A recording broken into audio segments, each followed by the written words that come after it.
Now, joining me now is Brian Harrison, former HHS Chief of Staff and Texas congressional candidate, and Jose Aristimuño, who is the former Obama official and former DNC Deputy National Press Secretary. Jose, as a former press secretary yourself, how can you spin what's going on at the border, given that kids tonight are sleeping on cement floors, which is what they complained about the Trump administration doing? Look, Laura, first and foremost, there's no question that this is challenging. And migrant surges happen every single year. You know this happened year after year with Trump, happened year after year with Obama. There's nothing new here. And look, I get it. Republicans are upset. They lost the White House. They lost the Senate. They lost the House. They're losers. They lost. But I get it. They got to look for something to weaponize Democrats, to make sure that Biden is the bad guy. They can't do it. Over 60, Jose, almost just one small fact. Yeah, one small fact. Over 50%. I mean, talking over me isn't going to change the fact, okay? This is not me.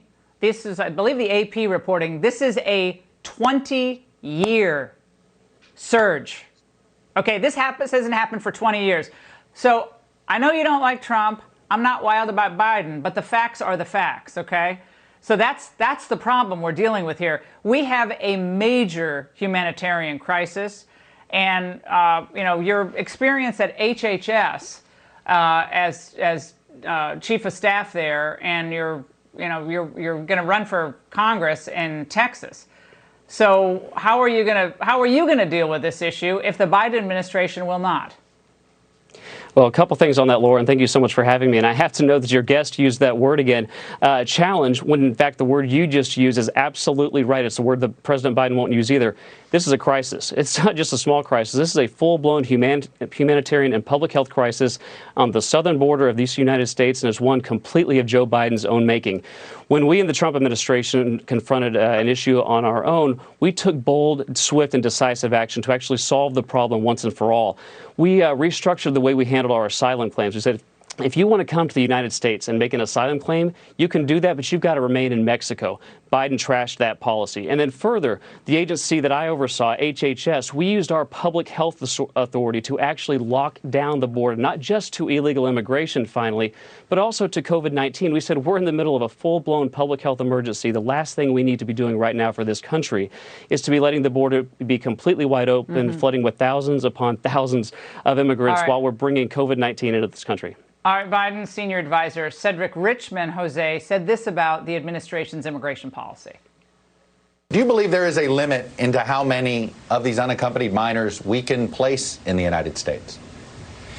Well, I'm not sure, Chuck, that that's the question. The real question is, you know, what are they fleeing from? They present themselves as at our border. We're not going to turn an unaccompanied minor around.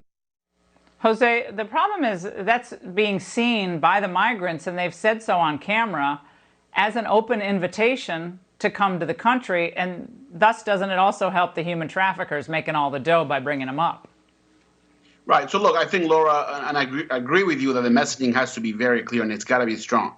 We're a nation of immigrants, but we're a nation of laws, and we got to continue to be tough on the border. We're gonna bring more money to secure the border, but at the same time, we gotta reform the immigration system altogether. Obviously, you and I know that we won't do that because Republicans are not interested in getting that done, unfortunately. But look, there's a challenge at the border. Yes, there is. You want to call it crisis challenge? I don't really care what you call it. It's a problem. We got to fix it. But Republicans and Democrats got to work together. But I get it. I get it. All of a sudden, as soon as Biden is doing well, as soon as we're about to sign, the president's about to sign the American Rescue Plan and send checks, $1,400 to millions of Americans across this country, now Republicans all of a sudden say, oh, there's this huge crisis. They're trying to score political points. They don't really care what's happening. They don't care what's happening at the border. Well, do you think, work with Democrats. Okay, work with Jose, Democrats and get something done. Jose, do you think that illegal immigrants should get checks or any financial assistance if they're currently living in the United States illegally? Illegal immigrants are not going to get checks, Laura, first and foremost. No, I was asking, do you think they should? Because a lot of people, Democrats, actually think they should get various benefits beyond emergency care and so forth. Unless it's Alexandria Ocasio, and that doesn't count, okay? But moderate centrist Democrats, I've never seen that happen. And I've never seen that point being forth. So the answer is Americans need to get the checks. Americans that need it the most. Middle class Americans, those are the people that need the money. Right, but what I don't think Americans need are people coming into the country with COVID at a time where we have millions of people out of work. So, Brian, I'll end with you.